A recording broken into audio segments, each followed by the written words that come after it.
Seguimos, vamos al segundo tema.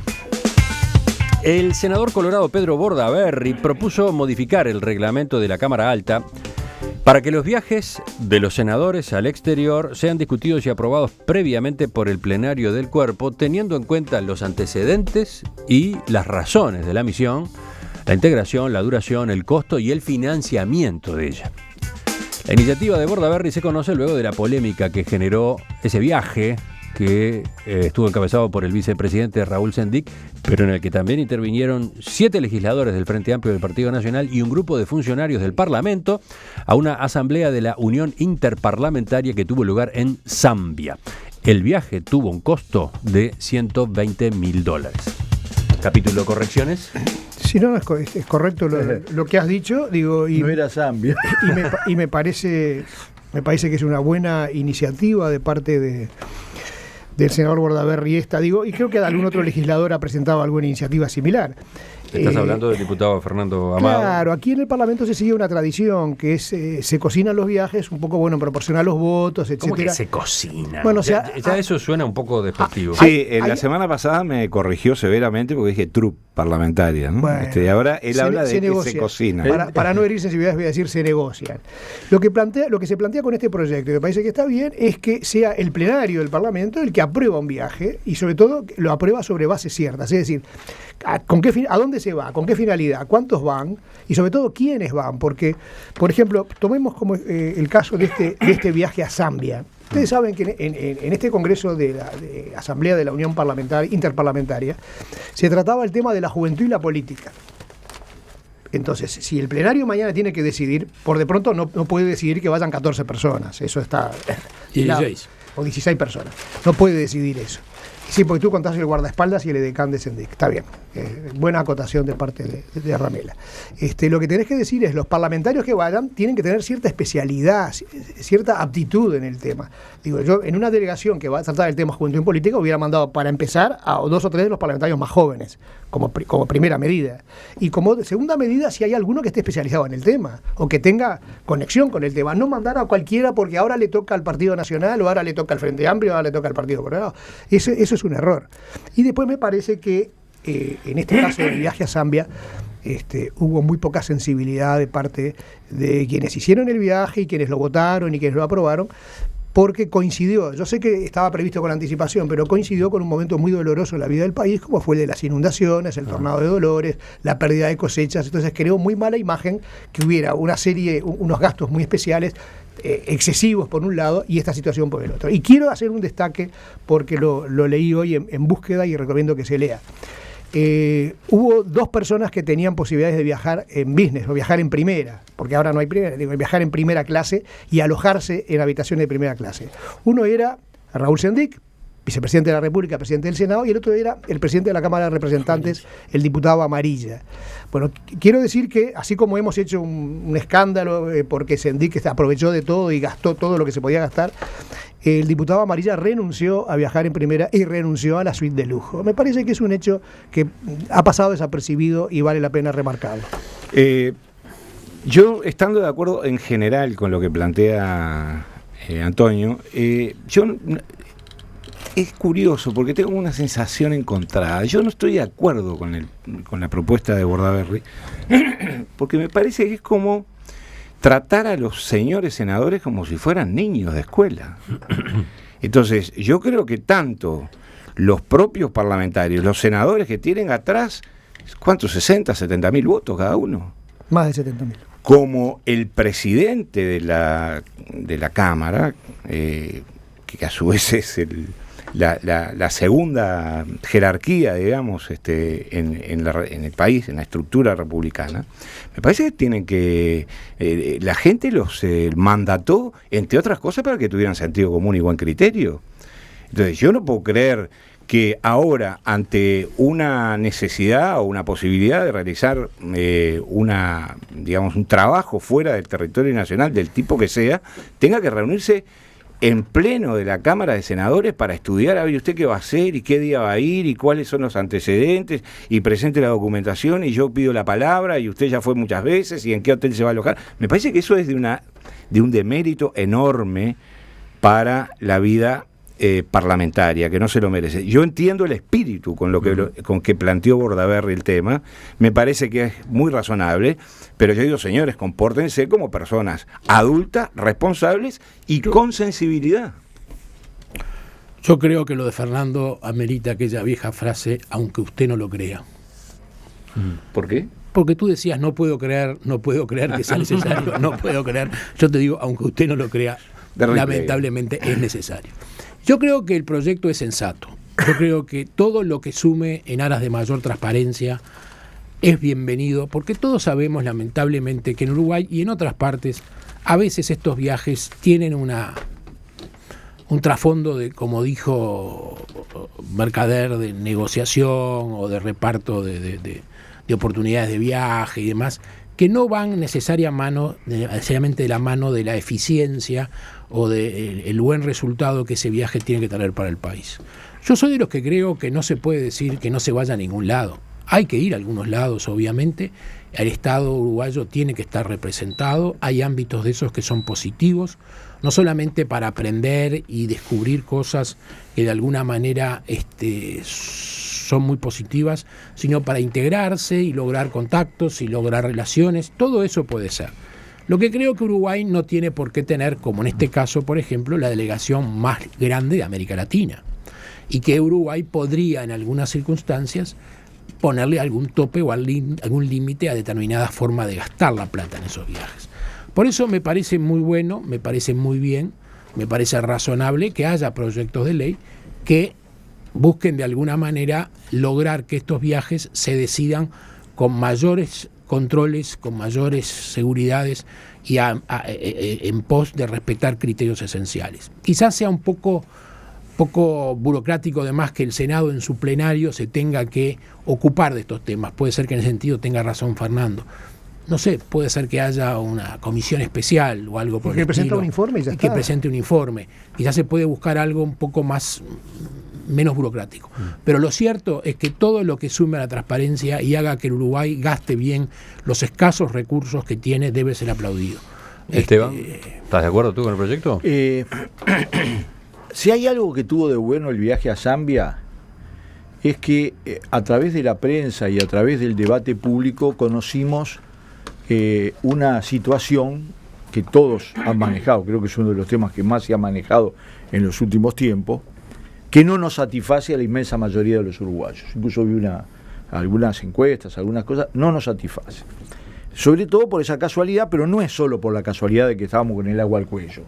Es decir, 16 personas viajando a Zambia no se justifica, aunque estuviéramos es decir, ni fuéramos los Emiratos Árabes Unidos. No se justifica, no tiene ninguna justificación. Además, en una institución que tiene en su relación con el ciudadano una particularidad que no tienen otra. Es decir, una cosa es un miembro del Poder Ejecutivo que no está por voto, está porque ha sido designado, excepto el presidente y el vicepresidente. Y otra cosa son los legisladores que se deben a su pueblo, que se deben a sus votos, que se deben a su imagen, que se deben a sus deberes. Entonces, la primera cosa que yo propicio es la mayor transparencia en la información sobre los viajes. No tiene que haber un pedido de informe de un legislador sobre un viaje, sino al regreso de una misión parlamentaria tiene que haber una rendición pública publicada en la página web del Parlamento. Todos los ciudadanos tenemos que saber cuántos fueron, de qué partido fueron y cuánto costó la misión. No tenemos por qué esperar que un diputado pida esos datos. Los primeros que pedimos los datos somos los uruguayos. Y eso va a ser un salto positivo de este episodio, que además, digámoslo claramente, ya una de las señales que marca es que hay que ser un poco más cuidadoso en general con el tema de los viajes. Yo a veces pregunto, y hay una cantidad de gente viajando que parecemos un portaaviones. Entonces, yo creo que está bien. Estoy de acuerdo con Fernando de que no se puede hacer que el plenario discuta eso, es absolutamente, es rebajarnos desde el punto de vista de la eficiencia parlamentaria de manera atroz, pero perfectamente podría haber un ámbito muy pequeño de todos los partidos presentes, 5 personas, que sin mayoría, pero discutieran y hacer un informe. Hagan un informe y después que se aprobó ya está, es un trámite administrativo. Pero sí quiero decir una cosa, Tampoco me gusta un ámbito exclusivamente cerrado dentro del Parlamento. Por eso insisto en la rendición de cuenta pública, como si fuera automático que hay un legislador que pide datos y los publica. Bueno, eso tendría que ser una obligación. En una mesa anterior, el lunes, Gonzalo Baroni proponía un mecanismo que con las tecnologías actuales es muy sensato para controlar el tema de los gastos. Porque después está el asunto de los viáticos, ¿no? ¿Cuánto se le da para viáticos, la rendición de cuentas de los viáticos, lo que devuelven, lo que no devuelven? ¿Por qué no operar con tarjetas que tengan cargada una determinada cifra máxima y con las cuales se hagan todos esos gastos? Y ya quede todo registrado, además. De paso, ya queda todo registrado por las operaciones de la tarjeta y el saldo, a su vez, ya queda en manos del Poder Legislativo, no es que lo tiene que devolver o no devolver. Cosa, eso tiene que ser complementario. Eso es complementario. Yo no quiero un trámite, porque ¿sabes qué pasa? Empieza con los mejores auspicios y termina, aunque usted no lo crea. Algunos han dicho en estos días que este tipo de comentarios respecto a los viajes, todo esto que se ha hablado respecto a si Sendik viajó o no viajó, si gastó o no gastó, si fue con guardaespaldas, Edecaña, la suite de lujo, todo ese tipo de cosas le hace mucho daño al Parlamento. Creo que están profundamente equivocados. Lo que le hace daño al Parlamento es precisamente este tipo de cosas cuando trascienden, porque lo desprestigian su imagen. Después los propios parlamentarios se sorprenden cuando vienen las encuestas de opinión y se dice, popularidad o aceptación de los distintos organismos y el Parlamento aparece de la mitad de la tabla para abajo. Es decir, la gente no cree en el Parlamento o no confía en el Parlamento. Bueno, estas son las cosas que hacen a la credibilidad del Parlamento. Este viaje de 16 personas le hace mucho daño y hay que impedir, hay que evitar que se vuelva a repetir. Y esa es una manera de reforzar, de colaborar con el Parlamento, de solidificarlo y no de debilitarlo, como algunos están diciendo. O sea que comentar este tema y hacer propuestas es a favor del Parlamento, no en contra de ninguna. De todas maneras, un último apunte, ¿no? Yo creo que hay que tener cuidado también de no que el péndulo no se vaya para el otro extremo, ¿no? Es decir, yo creo que Uruguay es un país pequeño que necesita tener una política exterior muy activa, con mucha presencia. Nos tienen que prestar atención, y para eso tenemos que estar. Me parece que en general los viajes, cuando están planificados y tienen objetivos claros y son realizados por las personas adecuadas, terminan con resultados muy positivos. Depende, ¿no? Hoy de mañana estaba releyendo la historia chica, digamos, de del restablecimiento de relaciones con la República Popular China.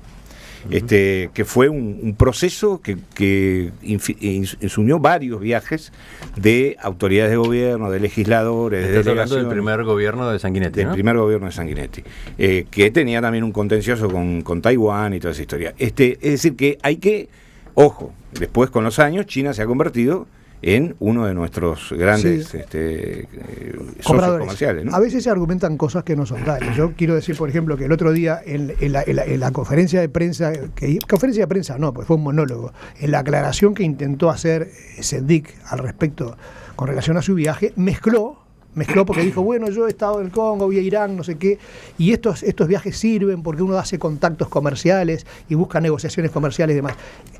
¿Desde cuándo en la unión interparlamentaria o entre parlamentarios hacen acuerdos comerciales que redundan en beneficio del país? Eso no existe. Entonces no se pueden utilizar esos argumentos que no son reales. Hay que decir, vamos a la unión parlamentaria a hacer otras cosas, pero que no me diga, como lo dijo públicamente, que viajó para hacer contactos comerciales y aumentar las exportaciones del Uruguay. Yo siempre digo que acá además, al margen de que haya justificación para muchos viajes y que la ley sea necesaria, que se requiere además por cada uno de los que viajen un poco de sensibilidad personal, que para mí se resumen en la máxima: nunca gastes con plata del Estado lo que no gastarías con tu plata propia, porque la gente cuando sale, como es plata del Estado, es un viva la pepa. Ahora, si tuviera que pagar de su bolsillo no lo haría. Entonces yo pongo este ejemplo: Sendik contrató una suite en el Hotel Continental que salía 500 y pico de Intercontinental, que salía, no sé cuál, 500 y pico dólares por día, pero que además, por exigencia del hotel, solo se entregaba si se pagaban 5 noches. O sea que el costo fueron $2.500. Sendik, cuando fue, ya sabía que se iba a quedar 3 noches. O sea que ya iba a pagar casi $1.000 por la noche. Pero después, además, se quedó un día y medio. O sea que pagó, en definitiva, por una noche, $2.500. Ustedes pueden creer que Sendik, si estuviera en un viaje de placer, personal haría ese gasto con dinero propio? ¿Alguno de nosotros, más allá de que seamos ricos o no, o pobres, gastaríamos $2.500 en una noche sin importarnos? Le diríamos a ese hotel, señor, no, mire, yo voy a estar una noche, 2 noches, si me cobra eso, si no me voy. Hay un problema de sensibilidad, hay que manejar los recursos del Estado como si fueran los propios. Yo voy a hacer referencia al péndulo, que me parece un tema muy importante. Nosotros tenemos que estar, eso no hay ninguna duda, pero incluso la imagen que se da cuando se está con 12 personas o 13 personas no es la imagen que queremos dar como país, absolutamente. Damos una imagen pésima, de todo punto de vista. Segundo, si algo dijo el presidente en cuanto a reducir gastos apenas asumió, fue bajar los viajes. Eso es porque efectivamente había demasiado viaje, no era simplemente una talenteada, había demasiado viaje. No puede influir sobre el Parlamento, porque el Poder Ejecutivo no puede influir sobre el Parlamento en ese sentido. Y yo creo que le hace muy bien, me cuesta coincidir con Mercader una barbaridad, pero le hace muy bien al sistema político uruguayo que las instituciones sean austeras. Yo con la plata mía, yo capaz que viajo y me quedo en Lusaka, que no conozco bien porque ayudé a formar la Agencia Panafricana de Noticias, no estaba el Intercontinental y sé que ponen esas condiciones por las características, es el país más pobre del mundo, 86% de pobres. ¿Ponen qué condiciones? La suite tiene que estar 5 días. Yo nunca estuve en una suite porque viajaba por IPS y en IPS te hacían galguear como un rey. Pero quiero decirles que me parece que ese principio de que transparentemos las cosas y pongamos por delante la austeridad republicana en todo sentido, es una gran batalla cultural. Porque no es solo porque estamos diferentes, porque ya no hay un ritmo de crecimiento como el anterior. Es también porque es una medida de sanidad republicana. A mí me parece que hacé con tu plata lo que quieras. No hagas con la plata del Estado, sé 2 veces más cuidadoso. Y eso en los viajes no se ve. Y eso incluye la plata del FONASA que no la quieren sacar. ¿Cuánto le devolverán a Mercader? Le devolverán $1 millón. No, a mí no mucho, no mucho.